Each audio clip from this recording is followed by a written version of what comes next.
Okay. Once again, good morning ha aton nga tanan. Aton padayonon ang aton lesson may tungod witnessing to the cults. Okay, so unit 1, lesson 1, dealing with the cultist, part 1. 10 rules in dealing with cultists. Okay? Number 6, share your personal testimony, especially about assurance that results from salvation by grace.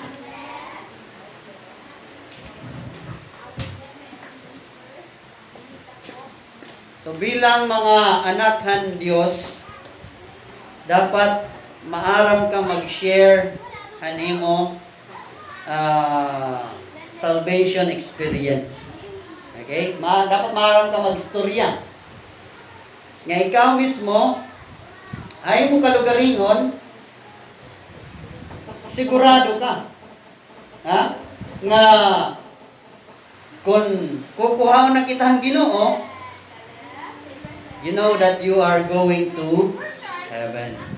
Okay? Amen? This morning, again, ipapakianak ko ito, are you sure you are going to heaven? Are you sure?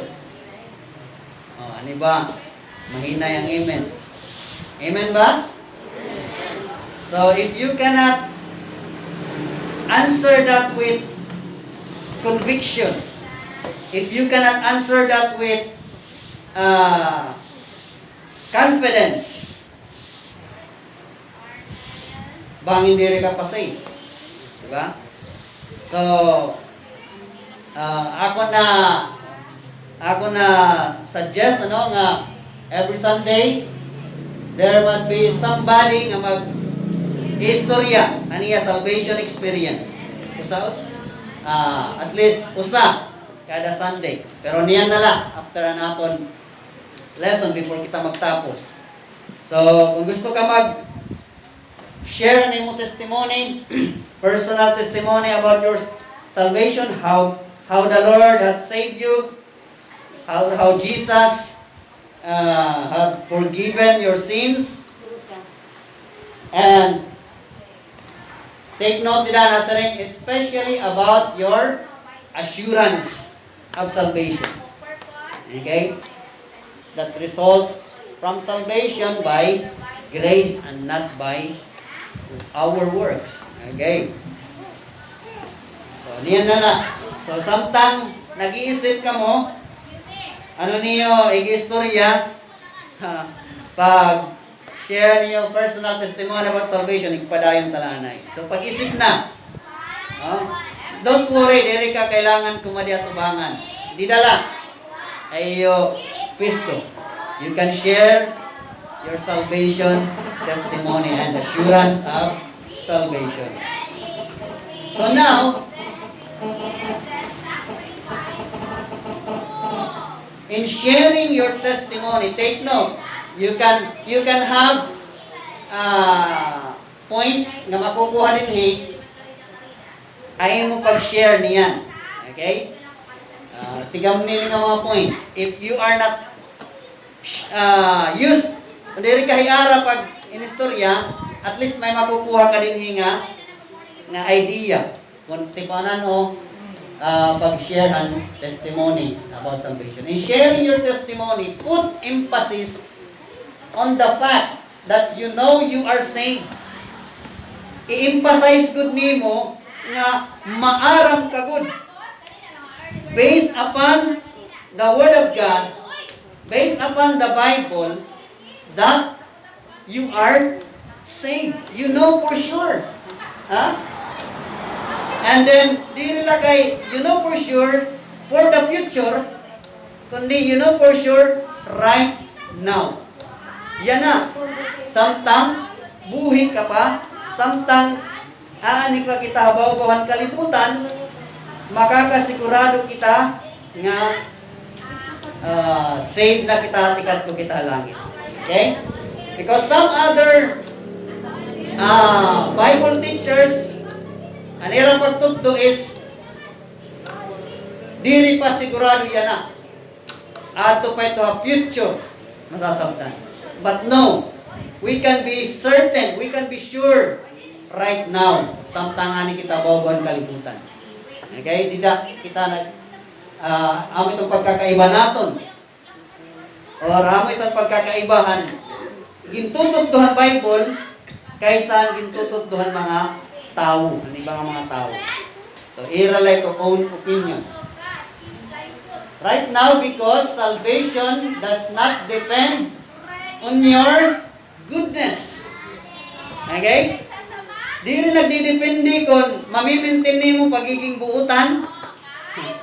Kay one time, maging buutan ka man, us kaadlaw, us kasimana, bahin sunod simana, malabad ka na liwat. O maging buutan ka man, yan ang aga, bangin niyan, magkuha na ni mo utok. Okay? Anong tawag ito? Sumpungin na. And then, di rin liwat ito nagdidepende ang salvation na nimo faithfulness. But, a true Christian, a true believer, makikita nimo na may adahiya goodness, may adahiya faithfulness, and may adahiya zeal. Okay? Especially if you are being spiritual, nagiging spiritual ka.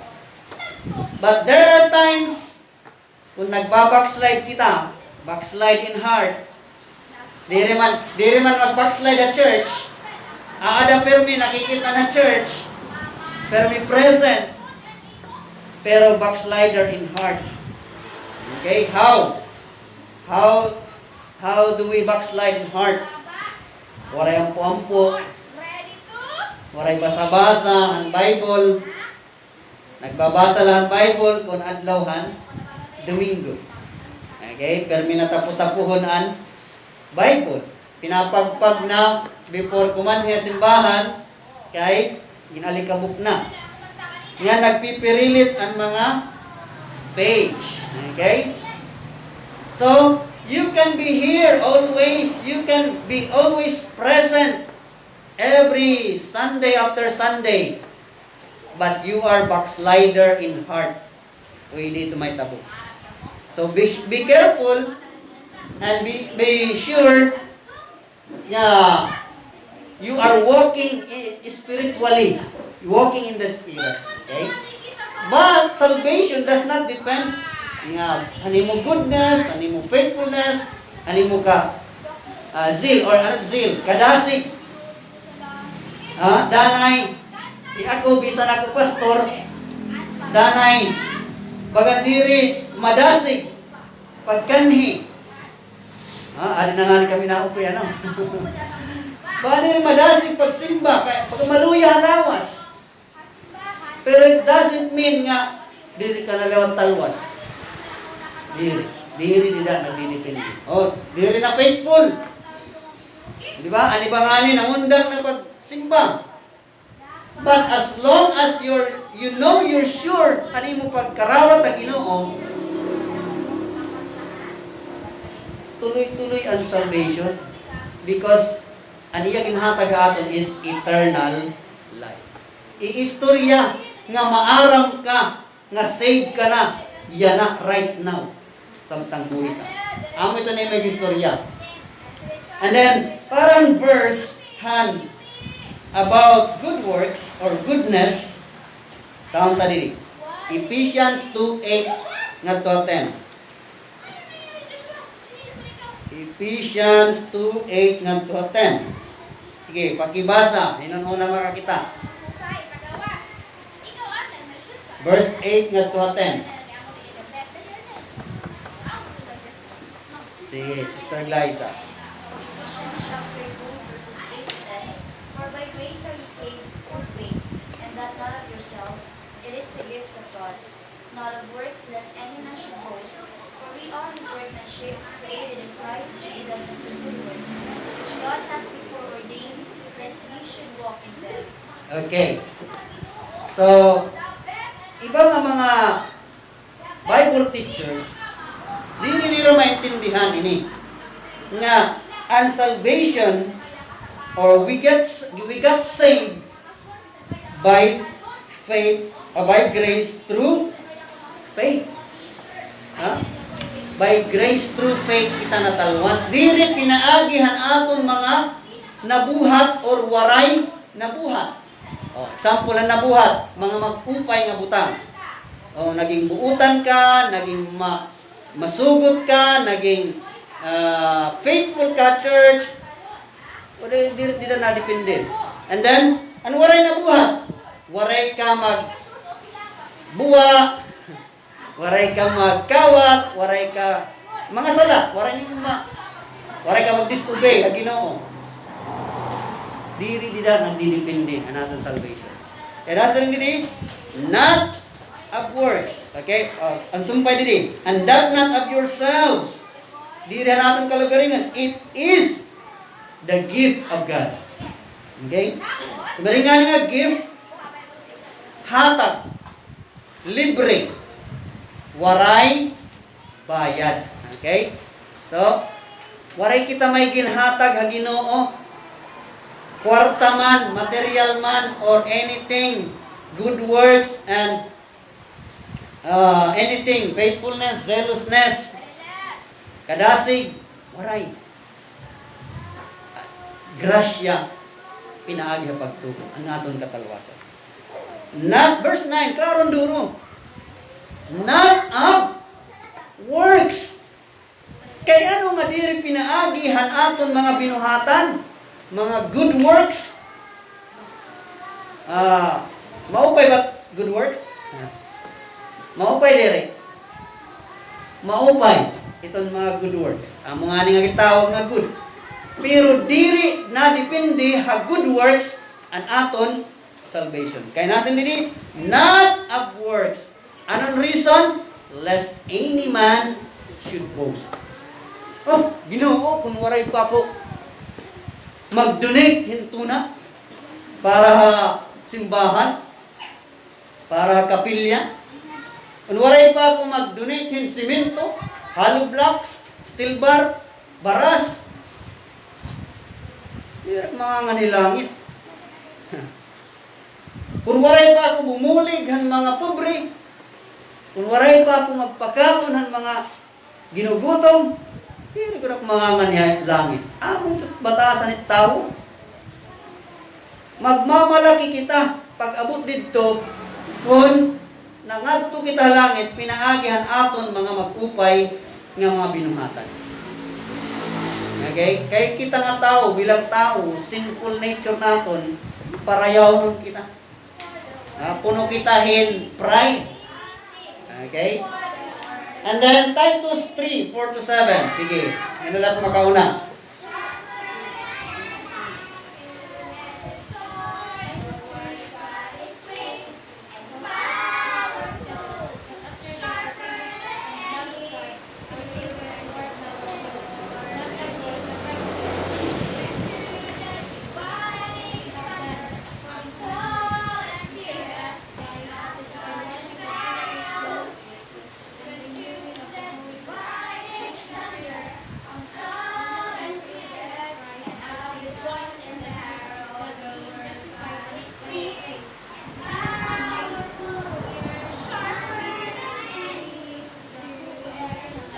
Okay.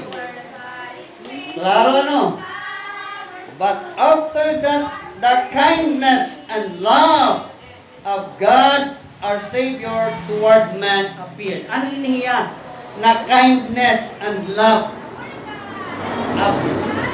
of God, our Savior. Gracia. Okay? Gracia or grace is love to unlovable.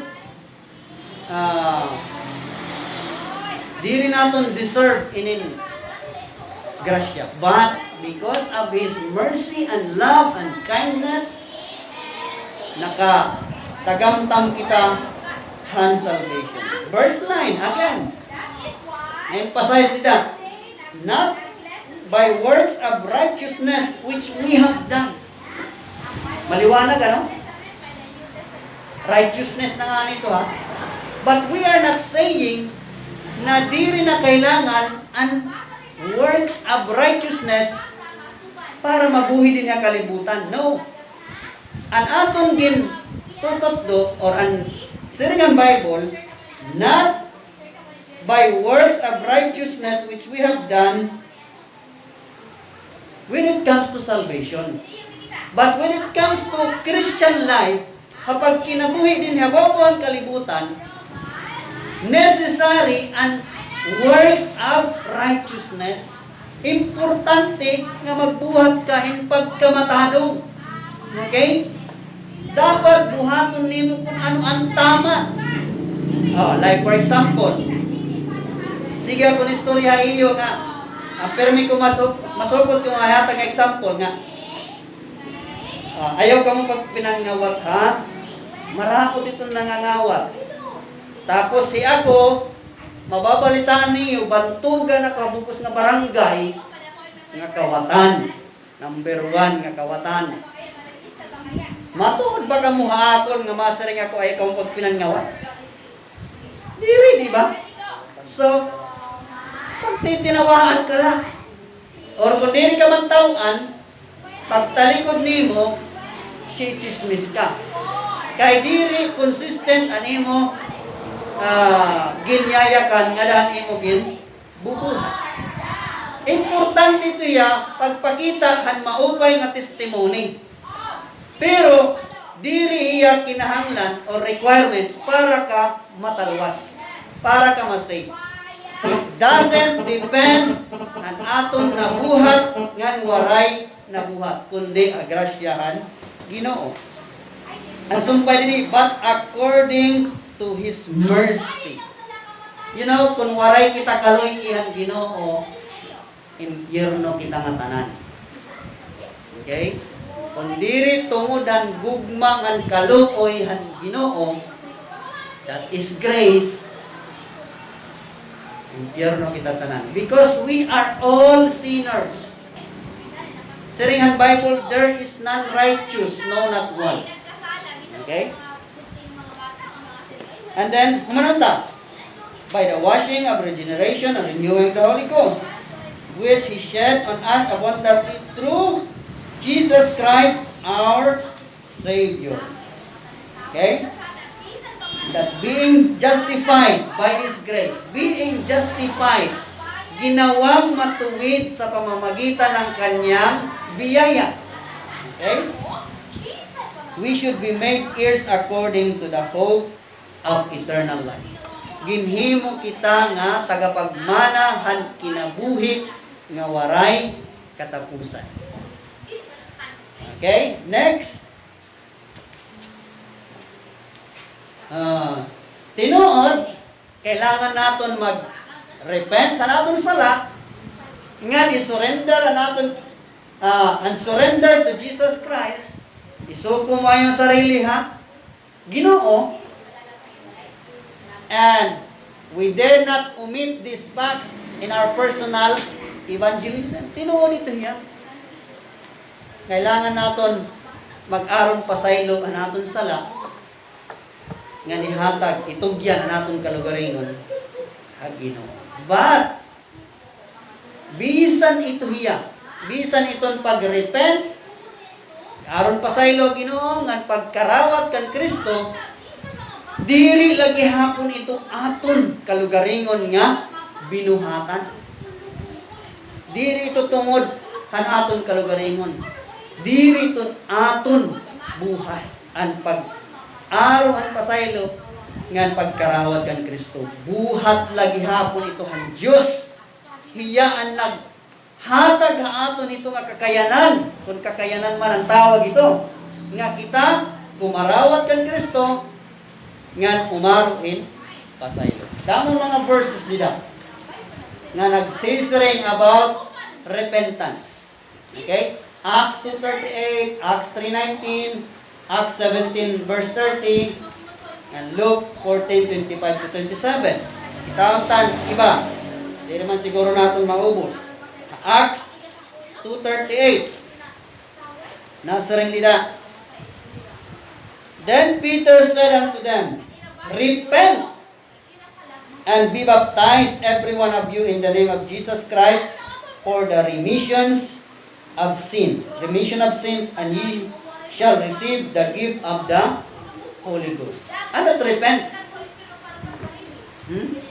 Diritan repaint. Pipintaran motro. Diri pa mo ha. Repent. Ano sar? Ang pintar, repaint.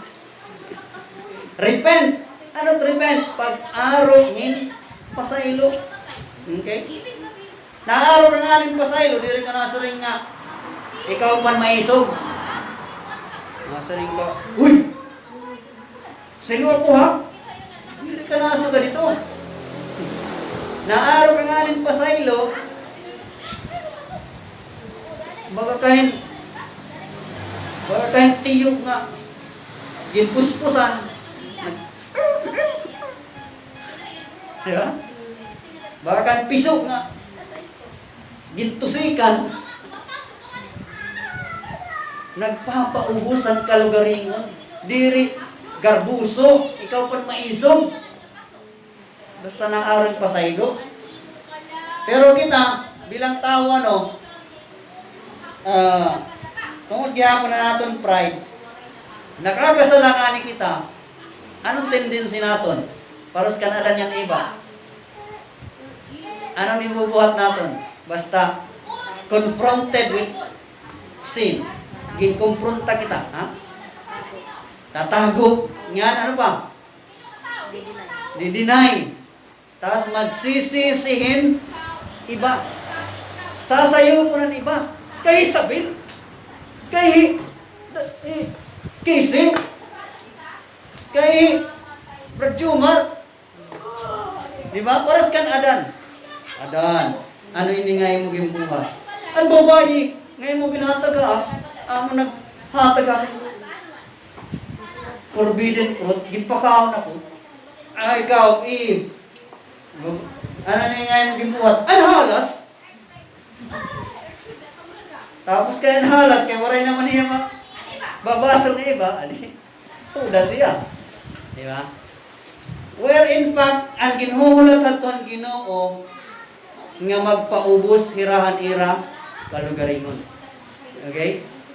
Nga automatic at tira mapapasaylot ang Diyos. Kung nagpaubusan kalugaringon. Para sa bahaton, di ba? Ini nga, yan lang nga si Mana, ini nga kuhan, gitara na utod and string. Pero waray good may inmamin. Kakayanan ko tanan niya bata, waray may inmamin. Kunino nakautod? Ha? Nag-unay la ada kautod. Waray ako. Puro waray ako. Pero hiral ang nakal ni mga kabataan. Yeah. So, ano man ako magubuhat? Hindi, palit na lang. Ambot kung gingkain ko liwan. Pumalit ako, ambot gingkain ko. So, wherein pagkon, sumereng dahil nila, Pastor, sorry, nakutod. Pwede sa mga sige, okay lang ito. Mababalyoan mo nito. Pero hatod yan waray pagod may imamin. Nagsiring na ako nga, ang nakautod, tatagat ko in 20. Ang buti na tumidat, hinatan timang do. Hindi yan. Di ba? Ambot ko hinugod talaga nakautod. Pero I know, usahaira. Pero ang ginuhulat lang Ginoo. Di sa inistro ako na, ginuhulat ko lang kung hinon maamin. Pero kinaiyaman ko dito natin.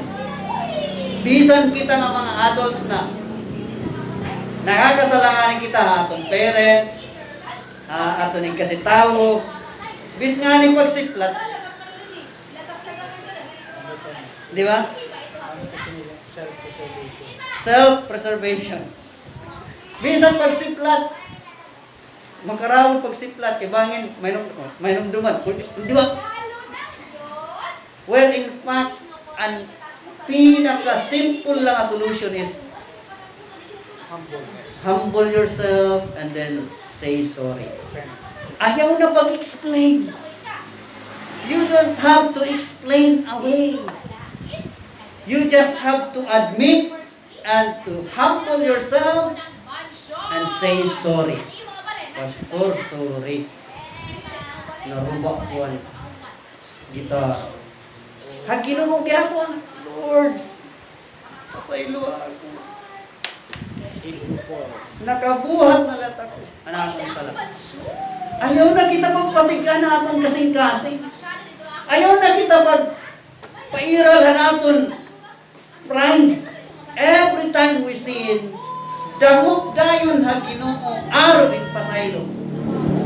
Ginaganta naton permi masukot Hebrews 4:16. Let us come boldly unto the throne of God that we may obtain mercy.